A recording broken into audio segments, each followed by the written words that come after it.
Pakistan says US-Iran technical talks to begin next week.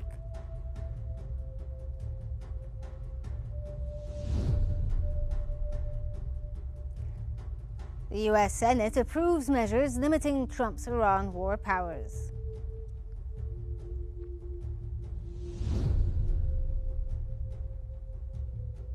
And the IAEA says inspections in Iran are expected to begin soon.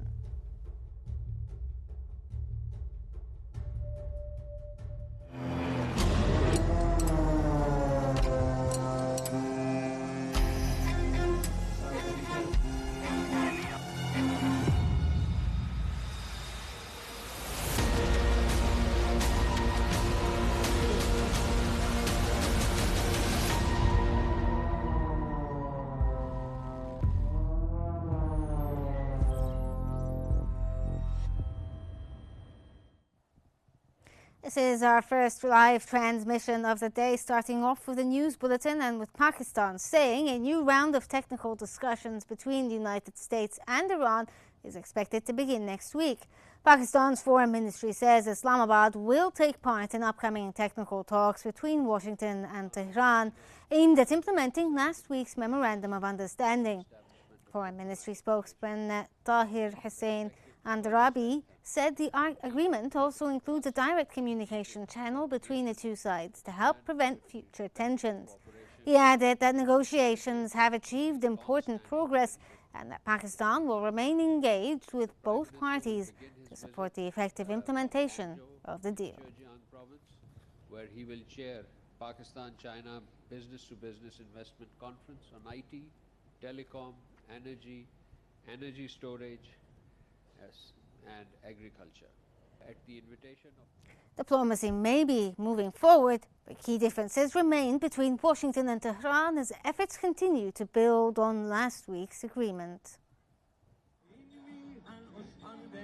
The Iran situation remains at the center of regional diplomacy. Efforts are now focused on turning last week's US-Iran Memorandum of Understanding into a broader and more permanent agreement.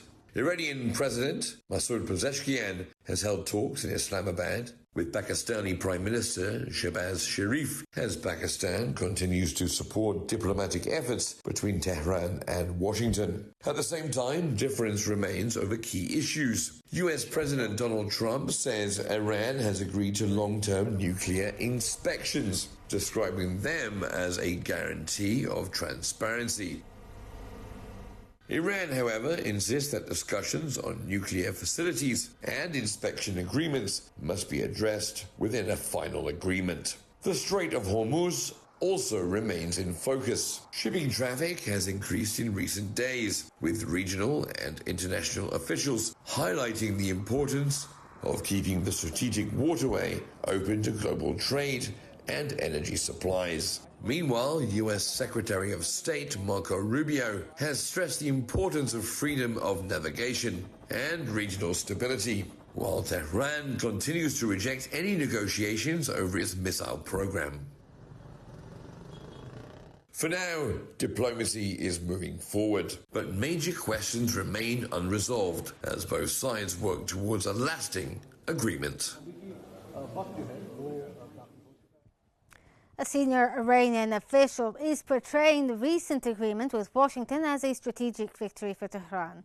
Iranian Parliament Speaker Mohammad Bagher Ghalibaf described the agreement between Iran and the United States to end the Middle East war as what he called America's declaration of defeat. Speaking at a conference in Azerbaijan's capital, Baku, Ghalibaf has said the outcome reflected Tehran's ability to withstand pressure and secure its objectives through negotiations.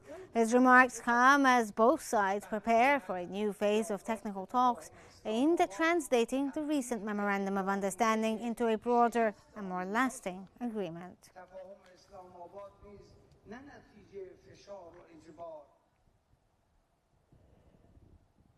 A growing political debate is emerging in Washington over the future of U.S. involvement in Iran. The U.S. Senate has approved a war powers resolution that would restrict President Donald Trump from launching further military operations against Iran without congressional authorization. The measure passed by a vote of 50 to 48 with support from most Democrats and 4 Republicans. Lawmakers backing the resolution say Congress must retain its constitutional authority over decisions related to war, arguing that any future military action against Iran should require legislative approval.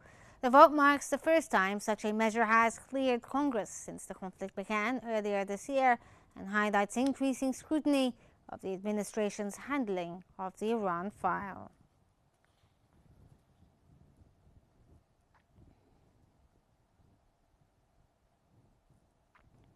President Donald Trump has reacted angrily to the Senate vote aimed at limiting his authority to launch future military action against Iran.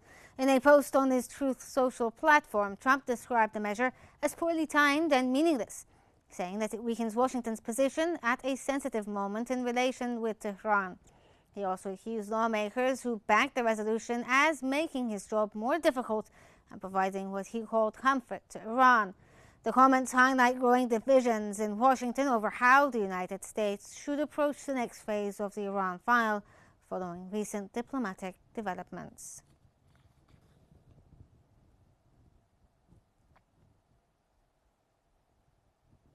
Despite the political debate in Washington, the U.S. administration continues to project confidence in its diplomatic track with Tehran. President Donald Trump says Iran has fully agreed to long-term nuclear inspections as negotiations between Washington and Tehran continue. Speaking to reporters, Trump insisted that Tehran had accepted future inspections by the International Atomic Energy Agency, despite reports suggesting that no visit had yet been scheduled. The U.S. president said the arrangement had already been agreed behind closed doors and dismissed doubts surrounding the issue. Trump did not provide a timeline for when inspectors would return to Iran, saying the process would move forward at what he described as the appropriate time. The inspections issue remains one of the key elements of efforts to reach a broader agreement between the two sides.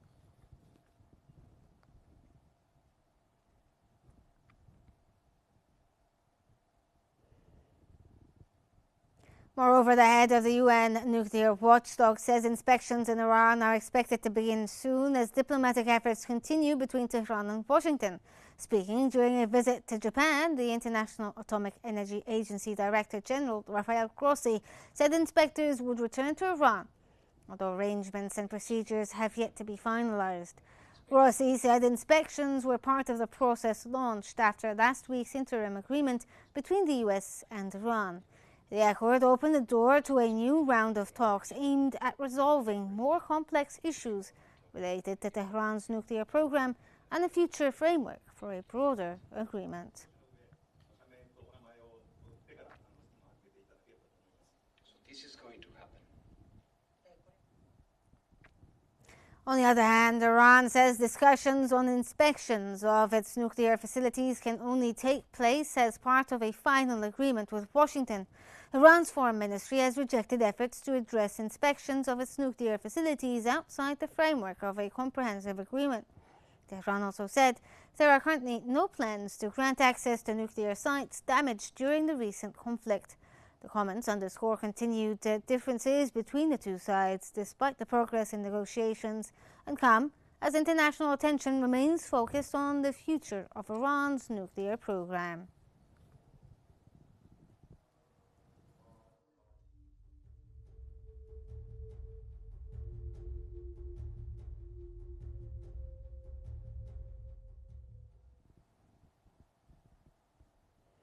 Attention is also turning to the Strait of Hormuz, where efforts are underway to restore normal maritime operations following the U.S.-Iran agreement.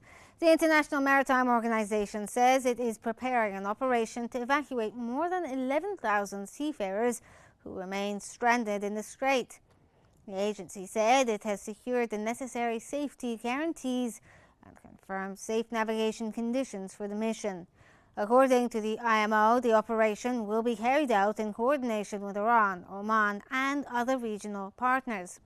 The organization welcomed the recent U.S.-Iran agreement, saying it could help restore maritime security, support global trade, and improve conditions for thousands of sailors affected by months of disruption.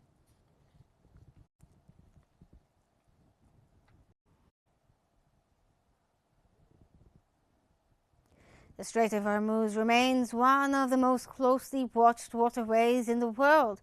Here's a closer look at why the route continues to matter even after the latest diplomatic breakthrough.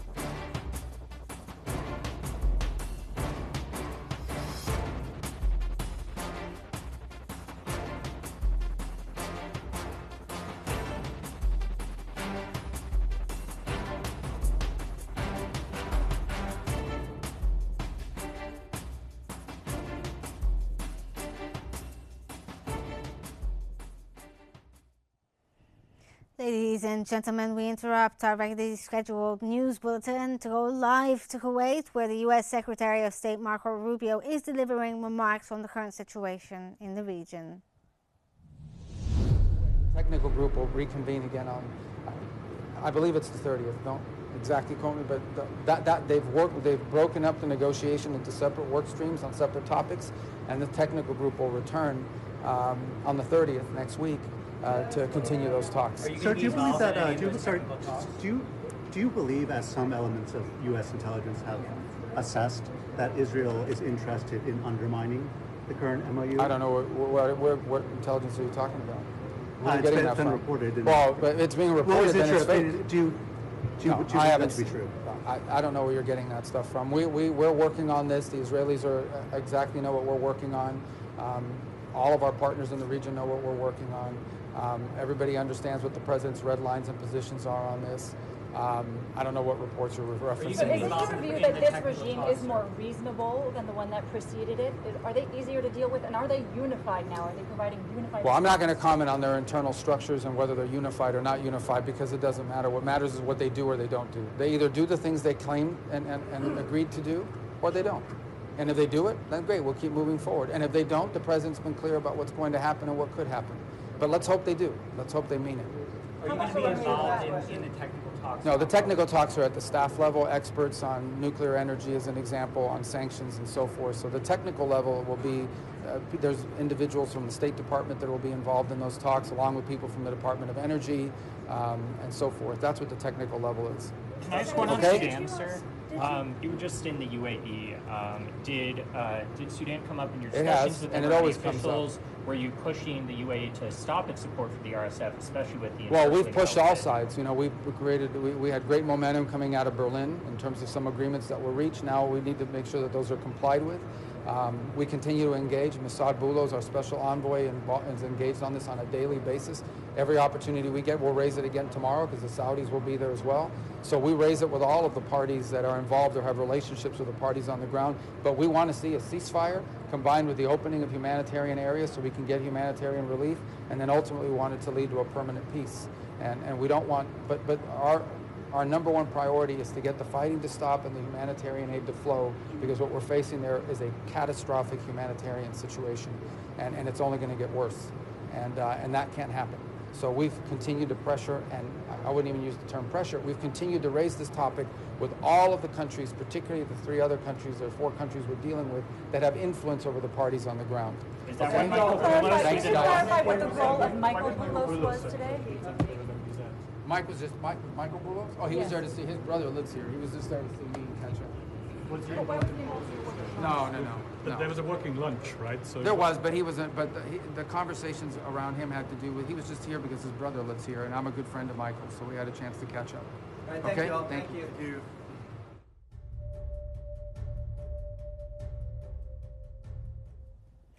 That was part of the Secretary of State Marco Rubio's talk there with reporters on the ground in Kuwait. They discussed a number of issues, including the talks for a long-lasting peace with Iran. He spoke about the technical group that is heading there on the 30th, saying that the technical talks involve staff-level talks technical people, basically saying that it includes a number of people like nuclear experts. He also spoke a bit about the Gulf security and how it is important and they will not undermine Gulf security. One reporter asked the Secretary of State about reports saying that the Israelis are undermining the US-Iran negotiations. He said he had not heard of anything like that. In fact, he chose not to comment much on it, saying that everyone in the region is working towards a deal and that he had not heard of what these reports are alluding to. He said that there will be a number of options and negotiating tactics as well, and spoke a bit about opening up the strait.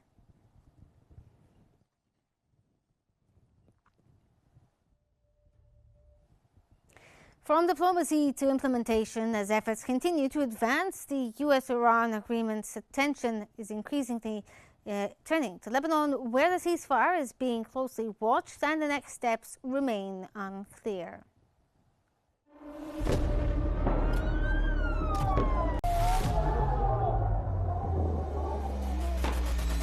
كل المستهدفين هن مدنيين. وضع شيء مرعب، شيء بخوف.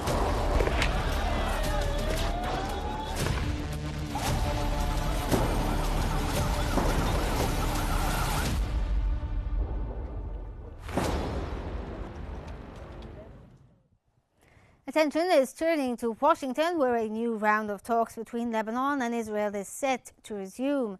The fifth round of Lebanese-Israeli negotiations is scheduled to continue at the U.S. State Department, with discussions covering both political and security issues. The talks are expected to run over 3 days as part of efforts to strengthen the ceasefire and address outstanding disputes between the two sides. The U.S. State Department says the negotiations are aimed at supporting a broader security arrangement and advancing efforts towards a comprehensive peace agreement. Washington has also stressed that its goal is to help bring an end to the cycle of violence between Lebanon and Israel.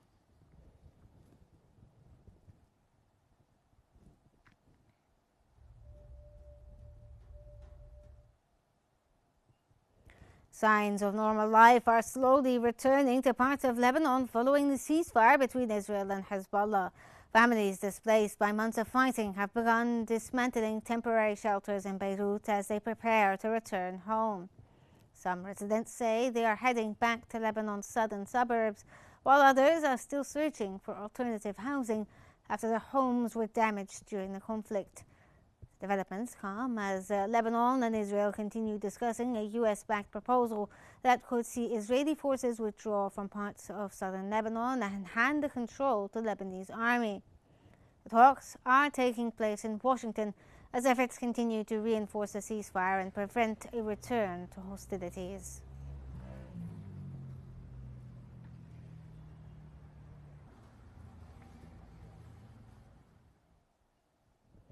Israeli Defense Minister Israel Katz says Israeli forces will remain in southern Lebanon despite the ongoing discussions over future security arrangement. Speaking at a public event in Tel Aviv, Katz said Israel would not withdraw from the south, even if such a demand came from Washington. He added that no such request had been made by the United States, describing the current situation as a political achievement. His remarks come as Lebanese and Israeli officials continue discussing a US-backed proposal that could see some areas transferred back to the Lebanese army's control as part of efforts to reinforce the ceasefire and reduce tensions along the border.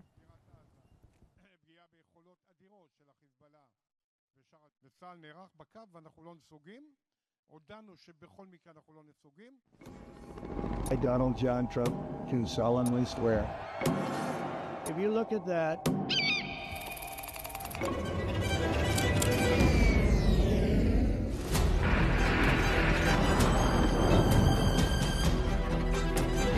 or we're out.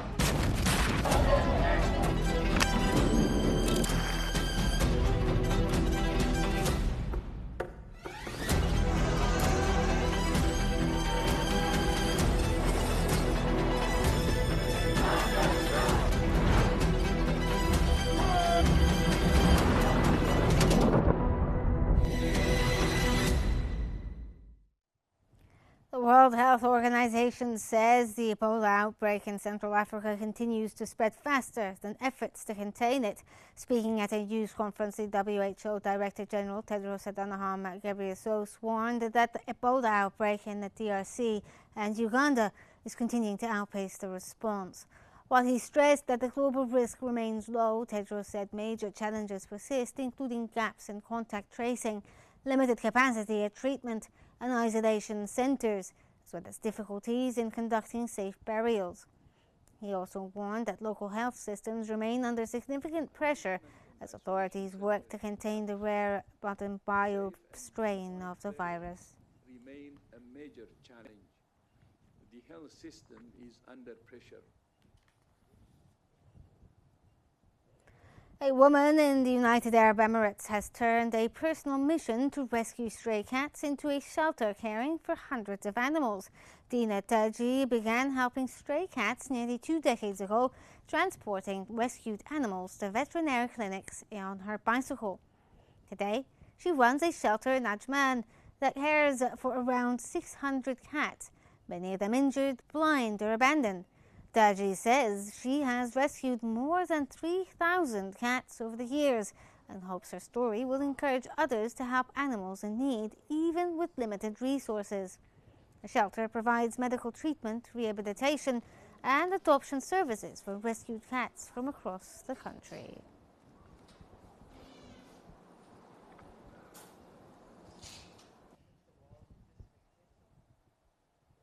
Thousands of kite enthusiasts have gathered in Denmark for one of the world's largest kite festivals. Participants from 26 countries took part in the annual Fano International Kite Flyers meeting on the Danish island of Fano. Organizers say around 5,000 kite flyers filled the skies with an estimated 25,000 kites over the weekend.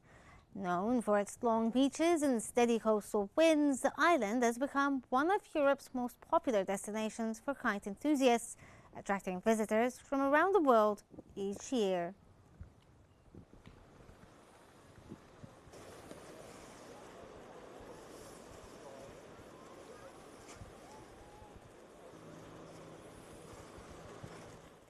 More than 100 Dachshunds have taken part in a dog race near Munich in Germany. The annual Dachshund Open brought together sausage dogs from across the country as they sprinted down specially marked lanes in front of cheering owners and spectators. Organizers described the breed as naturally stubborn but highly loyal, while the participants competed for fun rather than prizes. The event, held on a golf course outside Munich, marked its second edition and attracted dog lovers from across the region.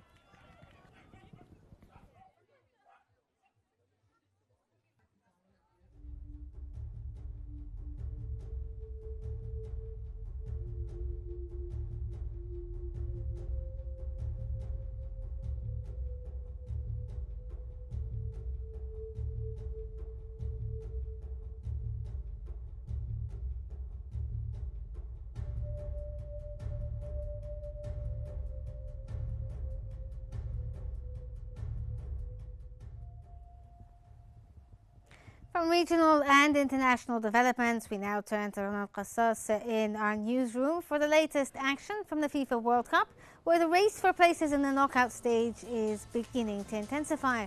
Over to you, Ronald. Thank you very much, my dear colleague Graham.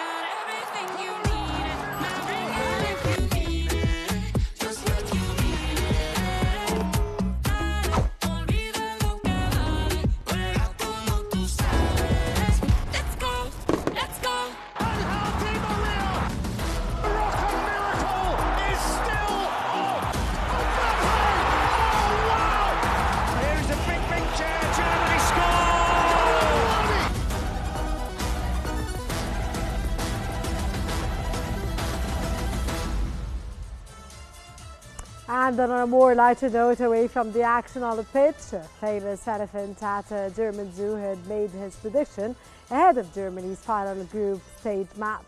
Tariq, an elephant at Cologne Zoo, has predicted that Ecuador will beat Germany in the World Cup clash. The 5-ton elephant made his choice by touching Ecuador's ball first during a prediction event at the zoo. Keepers say that Tariq has correctly predicted previous matches, although Germany has already secured a place in the next round. Another animal, Oracle, named Walter, appeared less certain, choosing tweets from both teams before making his final decision.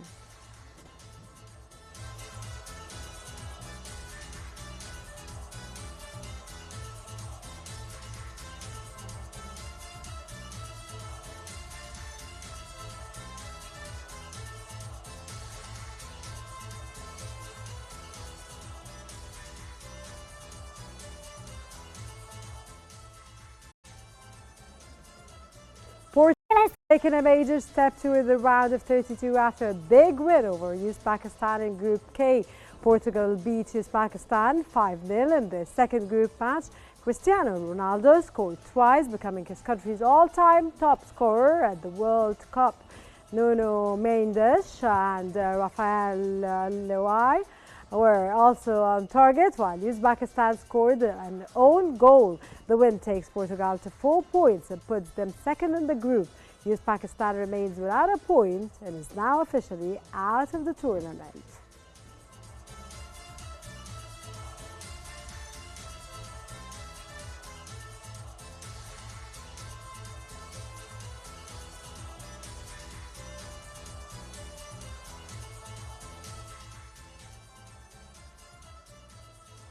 Colombia has booked its place in the round of 32 after a narrow win over the Democratic Republic of Congo in Group K. Colombia beat DR Congo 1-0 thanks to a late goal by Daniel Monzo in the 76th minute. The result takes Colombia to 6 points and secures its qualifications to the knockout stage before its final group match against Portugal. DR Congo remains on 1 point and will need a positive result against Uzbekistan to keep its hopes of advancing alive.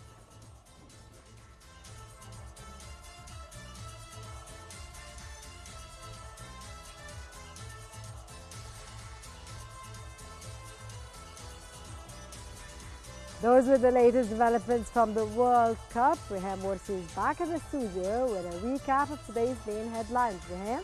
Thank you so much, Rana. Before we move on, here's a quick recap of the top stories making headlines this hour.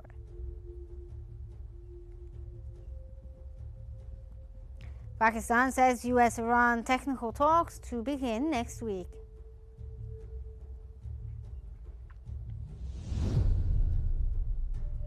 The US Senate approves measures limiting Trump's Iran war powers.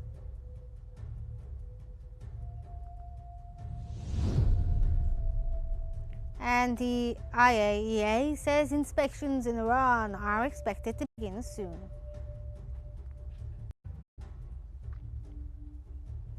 That concludes this hour's Q News Bulletin. As the day develops, continues to unfold, our coverage continues here on Q News. Stay with us.